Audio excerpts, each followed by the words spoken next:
علی بھائی اگلا سوال ہے، ہم نے بچپن سے ایک واقعہ سن رکھا ہے کہ حضرت آدم علیہ السلام کے دو بیٹے تھے، قابیل علیہ السلام اور حابیل علیہ السلام۔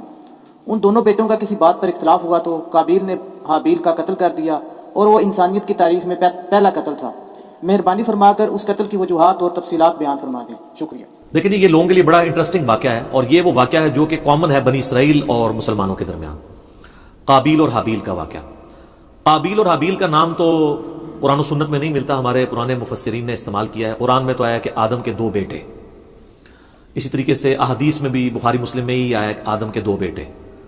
البتہ اگر آپ موجودہ جو دور میں کتاب مقدس اٹھائیں جس کے اندر تورات بھی ہے، انجیل بھی ہے، نیو ٹیسٹمنٹ بھی، اولڈ ٹیسٹمنٹ بھی، اور کئی انبیاء کے صاحب بھی ظاہر ٹیمپرڈ فارم کے اندر، تو اس میں جو پہلا چیپٹر ہے نا آپ کو اولڈ ٹیسٹمنٹ میں، جس کو یہود و نصارہ دونوں مانتے ہیں، پیدائش کا چیپٹر، تو اس میں آپ کو شروع میں یہ قابیل اور حابیل کا واقعہ مل جائے گا کہ حضرت آدم علیہ السلام کے دو بیٹے تھے اور اس طریقے سے ایک بیٹے نے دوسرے کا قتل کر دیا۔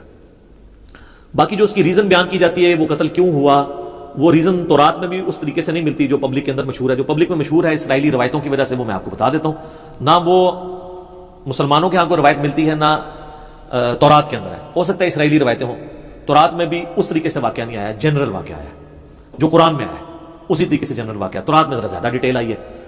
مشہور یہی کیا ہوا انہوں نے کہ جی وہ حضرت آدم علیہ السلام کا ایک گھر، ان کے گھر جوڑا صبح کے وقت پیدا ہوتا تھا، لڑکی اور لڑکا، اور ایک شام کے وقت۔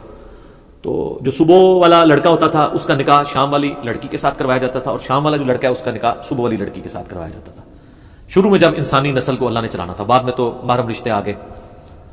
تو وہ کہتے ہیں کہ جی قابیل کے ساتھ جو لڑکی پیدا ہوئی تھی وہ خوبصورت تھی، اور جو حابیل کے ساتھ پیدا ہوئی تھی وہ اتنی خوبصورت نہیں تھی۔ تو جب رشتے کی باری آئی تو قابیل نے کہا نہیں میں تو اس کے ساتھ ہی نکاح کروں گا، اور اللہ کے حکم کو توڑنے کی کوشش، یعنی اسرائیلی روایت میں آپ کو بیان کر رہا ہوں۔ اس کے اوپر پھر ان کے درمیان ٹھن گئی، اور اس کے بعد جو کچھ ہے نا وہ قرآن میں بھی ہے، تورات کے اندر بھی ہے، کہ دونوں نے اللہ کے حضور اپنی نظر پیش کی۔ یہ آپ کو پورا واقعہ جو ہے نا سورۃ المائدہ کے اندر آیت نمبر 27 سے لے کر 32 تک مل جائے گا، وہ آپ پڑھ لیجیے گا، سورۃ المائدہ آیت نمبر 27 سے لے کر 32 تک۔ تو تورات میں یہ ملتا ہے کہ جو قابیل تھے وہ کھیتی باڑی کرتے تھے زمین میں، اور حابیل جو ہے وہ بھیڑ بکریاں چرایا کرتے تھے۔ تو دونوں نے کہا ٹھیک ہے ہم اللہ کے حضور قربانی پیش کریں گے، جس کی قربانی قبول ہو گئی نا اس کا موقف صحیح ہوگا۔ تو جو کسان تھا ظاہر ہے اس نے اپنی کھیتی پیش کرنی تھی، اس نے وہ اللہ کے سامنے پیش کی، اور حابیل جو تھا اس نے جو بھیڑ بکریاں یا کوئی مینڈا جو پالا تھا وہ دے دیا۔ وہ کہتے ہیں وہی مینڈا تھا جو اللہ نے اٹھا کے رکھ لیا، اور بعد میں حضرت ابراہیم علیہ السلام کے لیے وہ جو حضرت اسحاق کے لیے نازل ہوا بقول ان کے، اور ہمارے نزدیک حضرت اسماعیل کے لیے وہی مینڈا اتارا گیا تھا۔ تو سورہ ال عمران میں بھی آتا ہے کہ اگلے زمانوں میں بنی اسرائیل میں یہی ہوتا تھا کہ اللہ تعالیٰ قربانی اس طرح قبول کرتا تھا کہ آسمان سے ایک بجلی گرتی تھی، آگ کھا جاتی تھی، جس کو آگ کھا جائے یہ قبولیت کی دلیل، یہ سورہ ال عمران میں ملتا ہے۔ ایون مال غنیمت وہ جنگوں میں جو لوٹتے تھے نا وہ لا کے رکھتے تھے، آگ آگے ختم کر دیتی تھی۔ اس لیے بخاری مسلم میں ہے نا کہ اللہ نے میرے لیے جو ہے وہ مال غنیمت حلال کر دیا جو اگلوں کے لیے نہیں تھا، اس امت میں آپ خود بھی یوز کر سکتے ہیں وہ مال غنیمت۔ تو وہ آسمان سے آگ آئی تو اس مینڈے کو اٹھا کے لے گئی، اور کھیتی کو کچھ نہیں کیا۔ تو یہ اس بات کا ثبوت تھا کہ قابیل کی قربانی قبول نہیں ہوئی کھیتی والے کی، اور حابیل کی قبول ہو گئی ہے۔ تو اب تو اتنی بڑی دلیل دیکھنے کے بعد، لیکن آپ کو پتا ہے دل بے ایمان تے حجتاں ٹھیر، جب دل میں بےایمانی ہو تو پھر کئی ایک حجت ہے۔ تو قرآن یہ بتاتا ہے کہ اے نبی علیہ السلام ان الفاظ کے ساتھ، ان کے سامنے میں چلیں وہ موٹے موٹے آپ کو عربی کے بغیر ہی نا ڈائریکٹ ترجمہ کر دیتا ہوں تاکہ ہمارا ٹائم بچ جائے، کہ جو اللہ تعالیٰ نے الفاظ استعمال کیے ہیں اس واقعے کے اعتبار سے۔ ہاں جی، اعوذ باللہ من الشیطان الرجیم، بسم اللہ الرحمن الرحیم۔ وَاتْلُ عَلَيْهِمْ نَبَأَ ابْنَيْ آدَمَ بِالْحَقِّ، اے نبی علیہ السلام ان سے بیان کرو آدم کے دو بیٹوں کا واقعہ حق کے ساتھ۔ آگے میں اس کا صرف ترجمہ پیش کرتا ہوں۔ جب دونوں نے قربانی پیش کی اللہ کے حضور، اللہ نے ایک کی قبول کر دی دوسرے کو کی قبول نہیں کی، تو وہ غصے میں آ کے اس نے کہا میں تمہیں قتل کروں گا۔ تو اس نے کہا کہ اللہ تعالیٰ صرف پرہیزگاروں سے ہی قربانی قبول کرتا ہے، اور اگر تو نے مجھے قتل کرنے کے لیے ہاتھ بڑھایا تو میں اپنا ہاتھ تجھے قتل کرنے کے لیے نہیں بڑھاؤں گا، کیونکہ میں اللہ سے ڈرتا ہوں جو تمام جہانوں کا پالنے والا ہے۔ میں چاہتا ہوں کہ تو اپنے گناہ کا بوجھ بھی اٹھا، اور میرا بوجھ یعنی مجھے قتل کرنے کا بوجھ بھی تیرے اوپر پڑ جائے، اور تو دوستیوں میں سے ہو جائے، اور یہی ظالموں کی سزا ہے۔ یعنی تو ایسا ظالم ہے کہ تو نے اللہ کی بات نہیں مانی، تو میں تو چاہتا ہوں کہ تیرے ساتھ یہی ہو۔ تو اللہ تعالیٰ فرماتا ہے کہ اس کے نفس نے اسے ابھارا کہ اپنے بھائی کو قتل کر دے، پھر اس کے بعد وہ پھر خسارہ پانے والوں میں سے ہو گیا۔ پھر اس کو یہ پتہ نہیں چل رہا تھا کہ میں لاش کیسے سنبھالوں، کیونکہ اس کے پیچھے یہ انسانیت کا پہلا قتل تھا۔ بخاری مسلم میں حدیث ہے جب بھی کسی کو ظلمن قتل کیا جاتا ہے نا تو آدم کے اس بیٹے پہ بھی اس کا وبال پڑتا ہے، کیونکہ اس نے وہ بات شروع کی تھی۔ جو بدعت شروع کرے گا اس کے اوپر وبال ہوگا، اور اس کے اپنے وبال میں بھی کمی نہیں آئے گی جس نے یہ کام کیا۔ تو اللہ تعالیٰ نے کوے کو بھیجا، اس نے زمین کو ریدی، تو اسے پتا چل گیا، اور وہ یعنی اسرائیلی روایتوں میں ملتا ہے کہ کوئی کوا تھا وہ مرا پڑا تھا، تو دوسرے کوے نے اس کے لیے زمین کھودی اور اس کو اس میں پھینک دیا، تو اس سے ان کو آئیڈیا آیا کہ میں اپنے بھائی کی لاش کو دفنا دوں۔ اس سے پہلے تو پریسیڈنٹ کوئی نہیں تھا۔ تو جو لوگ احادیث میں آئے ہوئے واقعات کا مذاق اڑاتے ہیں تو ہم ان سے کہتے ہیں قرآن میں تو آج تک ہم نے فزیکلی ایکسپیرینس میں تو کبھی کوے کو دوسرے کوے کو دفناتے ہوئے نہیں دیکھا۔ یہی واقعہ اگر بخاری مسلم میں ہوتا ہے انہوں نے مذاق اڑانا تھا، تو کہیں گے نہیں یہ اسپیشل کیس تھا، اللہ نے سکھانے کے لیے کیا، تو اللہ کر سکتا ہے، معجزہ ہے۔ تو پھر اس طرح کے جو واقعات بخاری مسلم میں آتے ہیں وہ بھی معجزات کے طور پہ ہوتے ہیں، ان کا مذاق نہیں اڑانا چاہیے۔ تو پھر اس نے کہا ہے افسوس میں اپنے بھائی جیسا نہیں ہوں، میں اس کوے جیسا نہیں ہو سکا کہ اپنے بھائی کو دفنا سکتا۔ پھر وہ نادم ہو گیا، اور پھر اللہ فرماتا ہے من اجل ذالک، اسی ایک واقعے کی وجہ سے کتبنا علی بنی اسرائیل، ہم نے یہ بات طے کر دی تھی بنی اسرائیل کے لیے، انہ من قتل نفسا بغیر نفس او فساد فی الارض فکأنما قتل الناس جميعا، اگر کسی جان نے دوسری جان کو قتل کیا بغیر اس کے کہ وہ جان کے بدلے جان ہو، وہ بھی جوڈیشری کے تھرو ہوگا، قتل کے بدلے قتل خود نہیں کرنا ہوگا، یا فساد فی الارض کی وجہ سے، تو گویا ایسا ہے جیسے اس نے پوری انسانیت کا قتل کر دیا۔ ومن احیاها فکأنما احیا الناس جميعا، اور جس نے کسی ایک انسان کی بھی جان بچا لی گویا اس نے پوری انسانیت کی جان بچا لی۔ یہ وہ حصہ ہے جو ڈاکٹروں نے ہاسپٹلس کے باہر لکھا ہوتا ہے، اور اندر جو ہے وہ آپ سے ہزاروں روپے ہتھیارے ہوتے ہیں جی ایک جان کو بچایا تو پوری انسانیت کو بچا لی۔ الا ماشاءاللہ ڈاکٹر ہم سے ناراض ہو جاتے ہیں، جب ہم مولویوں کے بارے میں بولتے ہیں اس وقت بھی ناراض ہوتے ہیں۔ تو جب ہم تغلیب کے قاعدے میں بات کر رہے ہوتے ہیں کہ اکثر ڈاکٹرز ایسے ہی ہیں، پرہیزگار لوگ بھی موجود ہیں، تو وہ تغلیب کے قاعدے کو لیا کریں۔ جب ہم علماء پہ بات کرتے ہیں تو وہ بھی کیٹاگوریکلی جب کرتے ہیں اس پہ آپ خوش ہوتے ہیں، تو وہ بھی ہم سارے علماء کو نہیں کہہ رہے ہوتے، اکثریت کی بات کر رہے ہوتے ہیں۔ تو یہ وہ اللہ تعالیٰ نے فرمایا کہ یہ آدم کے بچے کا جو قتل تھا، اس کے بعد ہم نے یہ طے کر دیا کہ ایک انسان کا قتل بھی پوری انسانیت کا قتل ہے، ایک انسان کو بچانا پوری انسانیت کو بچانا ہے۔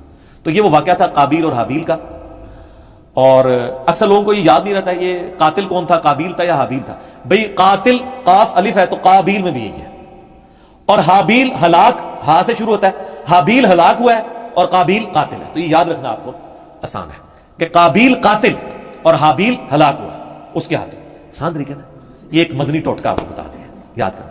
باقی وہ جو ڈیٹیلز ملتی ہے نا کہ وہ چکر تھا، تورات میں بھی ایون نہیں ملتا کہ وہ کوئی لڑکی والا چکر تھا۔ ہو سکتا ہے بعد میں کسی نے اس کو، جس آپ دیکھیں ارطغرل ڈرامہ ہے، اب وہ ارطغرل تو ایک ہیرو ہے لیکن اس کے اندر اتنی لو سٹوریز انہوں نے ڈال کے نا اسے ایک رومانس پیدا کرنے کی کوشش کی تاکہ نوجوان نسل دیکھے۔ تو یہ میرے خیال کسی نے قابیل حابیل میں بھی نا رومانس پیدا کرنے کی کوشش کی ہے۔ اس کے پیچھے ہمارے پاس دلیل کوئی نہیں ہے کہ واقعی اس وجہ سے ہوا ہے یا کوئی اور ریزن تھی، کسی اور وجہ سے تھا، یا ان کی ویسے آپس میں ٹھان گئی کہ ہم قربانی پیش کرتے ہیں، دیکھتے ہیں اللہ کے حضور کون پرہیزگار ہے۔ کیونکہ اگر یہ واقعہ اس طریقے سے ہوتا تو یہ تو بہت بڑا واقعہ تھا، قرآن میں اس طریقے سے اس کو رپورٹ ہونا چاہیے تھا، اور قرآن میں اگر نہیں ہوا تو تورات میں بھی نہیں۔ میں نے اسپیشلی یعنی تورات اس حوالے سے کئی دفعہ دیکھی ہے، تو اچھا اس میں آپ کو لفظ قابیل نہیں ملے گا، قائن ملے گا، اور حابیل حابیل ہی ملے گا۔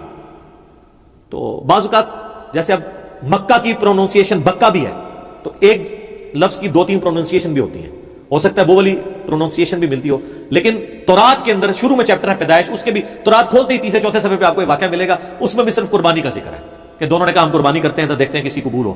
کوئی لڑکی لڑکے والا چکر ہی کوئی نہیں اس کے اندر موجود۔ تو یہ کسی نے بنی اسرائیل میں عادت تھی نا یہ رنگ بھرنے والی، تو انہوں نے رنگ بھر دیا ہوگا اور وہ اسی طریقے سے پبلک میں یہ نہیں جاری ہے۔ پھر لیکن لوگ پوچھتے ہیں کہ اگر ایسا نہیں ہوا تو پھر یہ نسل انسانی شروع میں چلی کیسے ہے؟ نسل انسانی یقیناً شروع میں تو یہ جو آج ہم کہتے ہیں کہ بہن جو ہے وہ محرم ہے، تو یہ کس وجہ سے کہتے ہیں؟ اللہ نے اسے حکم کے طور پہ نازل کیا۔ اگر یہ حکم نہ ہو تو یہ محرم والا معاملہ نہ ہوتا۔ تو شروع میں یقیناً کسی چیز کو چلانے کے لیے اس وقت شریعت کے احکام ڈیفرنٹ تھے، وقت کے ساتھ ساتھ شریعت احکام بدلے ہیں۔ نبی علیہ السلام کی مبارک شریعت میں کئی چیزیں جو حلال ہیں پہلے حرام تھی۔ بخاری مسلم میں آتا ہے کہ جی نبی علیہ السلام فرمایا اللہ نے میرے لیے پوری زمین سجدہ گاہ کی ہے، پہلے نہیں ہوتی تھی سجدہ گاہ۔ لوگ سفر پہ بھی جاتے تھے، ساری نمازیں اکٹھی کر کے رکھتے تھے، پھر گھر آ کے یا کوئی مسجد ملتی تھی وہاں جا کے پڑھتے تھے۔ جی کتنا مشکل کام تھا۔ مال غنیمت حلال کر دیا گیا نبی علیہ السلام کے لیے، اگلے لوگوں کے لیے حلال نہیں تھا۔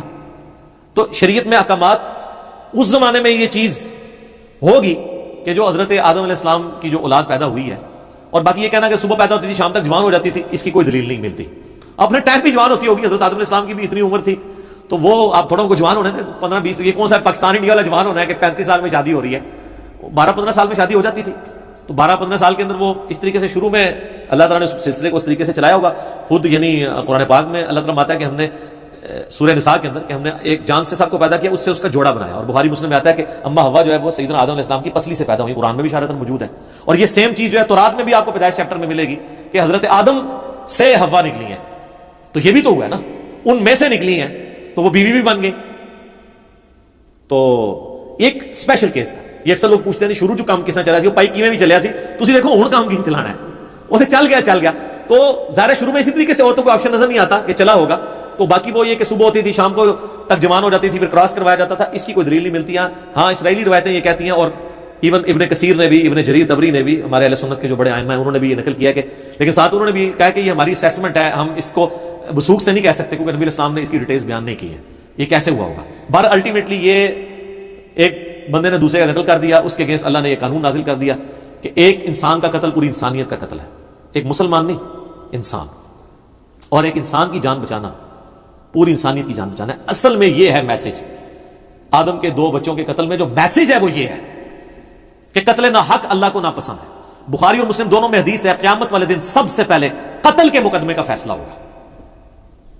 ابو داؤد ترمذی میں حدیث ہے, نبی اسلام نے فرمایا قیامت والے دن مقتول اپنے قاتل کو پیشانی کے بالوں سے گھسیٹتا ہوا اس حال میں کہ اس کی رگوں سے خون بہ رہا ہوگا, اللہ کے عرش کے پاس پہنچ جائے گا اور کہے گا اللہ مجھے انصاف دلا, اس نے مجھے دنیا میں قتل کیوں کیا تھا.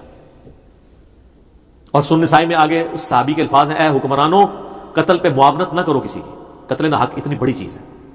اور قتل حق بھی جوڈیشری نے کرنا ہے, یہ نہیں ہے کہ میرے باپ کا قاتل میرے سامنے آیا تو میں گولی مارتا ہوں, نہیں, جوڈیشری میں پروف ہوگا, تو نہیں ہوگا تو آخرت میں بدلہ ملے گا. آخرت کا تو بدلہ بہت بڑا ہے, وہ تو آپ سوچ بھی نہیں سکتے. سورہ نساء میں اگر کسی مومن کو کسی نے جان بوجھ کے قتل کیا تو اس کی سزا ہمیشہ کی جہنم ہے جناب, ہمیشہ کی جہنم. ابو داؤد میں حدیث ہے کہ اللہ تعالیٰ یا تو شرک معاف نہیں کرے گا یا کسی مومن کا قتل ناحق معاف نہیں کرے گا. صحیح بخاری میں حدیث ہے کہ جنت کی خوشبو 40 سال سے سونگی جا سکتی ہے, لیکن جس نے کسی ذمہ کافر کو بھی قتل کیا, جو مسلمان حکومت میں ٹیکس دے کر رہ رہا تھا, ہے کافر تھا, اس کو ناحق قتل کر دیا, تو وہ مسلمان بھی جنت کی خوشبو نہیں پائے گا, حالانکہ 40 سال سے آ رہی ہوگی. جی اسی لیے قتل کے مقدمے کی پیروی کا بھی کہا گیا ہے. سورہ البقرہ میں وَلَكُمْ فِي الْقِصَاصِ حَيَاتٌ يَا أُولِي الْأَلْبَابِ, اے عقل مندو انسانیت کی زندگی چھپی ہے قصاص لینے میں. باقی جگہ کہا گیا معاف کر دو, قتل کے لیے کہا گیا معاف نہیں کرنا, دیت نہیں لینی, بلڈ منی نہیں لینی. آپشن ضرور ہے لیکن پریفریبل یہ ہے کہ قتل کے بدلے قتل ہو, کیونکہ انسانیت 2 چیزوں پہ کھڑی ہے, احترام جان اور احترام مال. اگر یہ نہیں ہوں گے فرق, جو مولا علی کا قول ہے کہ کوئی بھی معاشرہ بغیر دین کے تو قائم رہ سکتا ہے, بغیر انصاف کے نہیں رہ سکتا. اور انصاف کس لیے آپ کر رہے ہوتے ہیں؟ احترام جان اور احترام مال کے لیے. اور اسے کون سی چیز انشور کرتی ہے؟ جوڈیشری. جامعہ ترمذی میں موقوفاً روایت موجود ہے کہ اے کعبہ تیری خوشبو بڑی اچھی ہے, لیکن اللہ کے حضور ایک مؤمن کی حرمت کعبے سے بھی بڑھ گئی. جامعہ ترمذی میں حدیث ہے کوئی شخص پوری دنیا کو تباہ و برباد کر دے, اللہ کے نزدیک یہ چھوٹا گناہ ہے, اور ایک مؤمن کا قتل اس سے بڑا گناہ ہے. جناب یہ بہت بہت سینسٹیو ایشو ہے. اس لیے تو میں ایکسٹرا جوڈیشل کلنگ کے خلاف بھی بولتا ہوں. آپ نہ حب الوطنی کے نام پر, نہ توہین مذہب کے نام کے اوپر قانون کو ہاتھ میں لے کے کسی کو قتل نہیں کر سکتے. ناحق بندہ قتل ہو گیا تو آپ مارے گئے, یہ نہیں ہوگا کہ آپ کی اجتہادی غلطی شمار ہوگی. آپ ہر چیز کو جوڈیشری میں لے کر آئیں گے, اور جوڈیشری میں پروف نہیں ہوتا اور وہ واقعی قاتل تھا, اللہ جانے اس کا معاملہ جانے, آپ نہیں کر سکتے, ورنہ بے گناہ لوگوں کو بھی سزا ملنا شروع ہو جائے گی. لوگ اپنی ذاتی دشمنیاں نبھانے کے لیے بھی ماورائے عدالت قتل, ایکسٹرا جوڈیشل کلنگ کرنی شروع کر دیں گے. تو یہ بہت سینسٹیو ایشو ہے قتل والا. تو یہ حضرت آدم علیہ السلام کے 2 بیٹوں کے قتل والا جو واقعہ تھا, اس سے لیسن یہ ملتا ہے. میں اپنی گفتگو کو اس حوالے سے کنکلوڈ کروں گا اسی حدیث پہ جو بخاری اور مسلم دونوں میں ہے کہ نبی علیہ السلام نے فرمایا دنیا میں جب بھی کسی انسان کو ظلماً قتل کیا جاتا ہے تو اس کا گناہ کا بوجھ آدم کے اس بیٹے کے اوپر بھی پڑتا ہے جس نے سب سے پہلے انسانیت میں قتل کیا تھا, اور اس پہ تو پڑتا ہی ہے. اور اس کو سپورٹنگ وہ بھی حدیث ہے صحیح مسلم کی کہ جس نے اسلام میں اچھا طریقہ جاری کیا, جتنے لوگ عمل کریں گے اس کا ثواب اسے ملے گا, اور ان کے اپنے ثواب میں بھی کمی نہیں آئے گی. اور جس نے اسلام میں برا طریقہ جاری کیا, جتنے لوگ اس کے اوپر عمل کریں گے اس کا وبال بھی اس پہ ہوگا, اور وہ عمل کرنے والوں کے وبال میں بھی کمی نہیں ہوگی. یہ اسلام میں اچھی بدعت اور بری بدعت نہیں ہے, طریقہ. جیسے یہ ہم ویڈیو بنا رہے ہیں, یہ طریقہ ہے. احادیث ریٹن فارم میں ائمہ لے کر آئے, یہ طریقہ ہے. الیکٹرانک کاؤنٹر, یہ طریقہ ہے. جہاز پہ اونٹ کی بجائے, جہاز کے اوپر سفر کرنا حج کے لیے اونٹ کی بجائے, یہ طریقہ ہے. یہ سب طریقے ہیں, اس سے اصل دین نہیں بنتا. یہ نہیں ہوتا کہ جناب نیچے اس پنکھے کے اور اوپر اس قالین کے, منہ طرف اے سی شریف اور خانہ کعبہ شریف, اللہ اکبر. نہیں, یہ ساری چیزیں طریقے ہیں. دین وہی ہے, نمازیں وہی ہیں, طریقہ کار وہی ہے. باقی جو دین کو سپورٹیو طریقے ہیں نا, وہ جو بھی اسلام میں کرے گا اس کو ثواب ملے گا. تو یہ برا طریقہ اس نے جاری کیا تھا, قیامت تک قابیل کے اوپر اس کا وبال رہے گا. وَلِعَاذُ بِاللَّهِ تَعَالَى. اللہ تعالیٰ میں اس گناہ سے محفوظ فرمائے. آمین ثم آمین.